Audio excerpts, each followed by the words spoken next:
જો તમને કેલેન્ડર ચેપ્ટરમાંથી આવો કોઈ પ્રશ્ન પૂછાય કે એક વ્યક્તિએ તેનો પહેલો જન્મદિવસ 8 વર્ષ પછી ઉજવ્યો તો તેની જન્મ તારીખ કઈ હશે? હવે તમને એવો પ્રશ્ન થાય કે સર લીપ વર્ષ હોય તો 4 વર્ષે તો જન્મદિવસ આવે જ ને, જેમ કે 28 ફેબ્રુઆરી 2000 એની જન્મ તારીખ હોય તો 28 ફેબ્રુઆરી 2004 આવશે. એનો મીનિંગ આ જવાબ નથી દોસ્તો. જો 29 ફેબ્રુઆરી 1996 એનો જન્મદિવસ હોય તો ફરીથી 2000 29 ફેબ્રુઆરી 2000 જન્મદિવસ આવશે. આ જવાબ નથી દોસ્તો. જો 29 ફેબ્રુઆરી 300 એનો જન્મદિવસ હોય તો 29 ફેબ્રુઆરી 304 એનો જન્મદિવસ ફરીથી આવશે. આ જવાબ નથી દોસ્તો.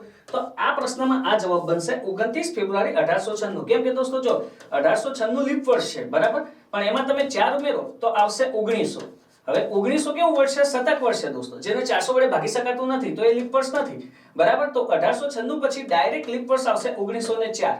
તો એ વ્યક્તિ 29 ફેબ્રુઆરી 1896 પછી એની જન્મ તારીખ હશે 29 ફેબ્રુઆરી 1896. એના પછી ફરીથી તેનો જન્મદિવસ ઉજવશે 29 ફેબ્રુઆરી 1904.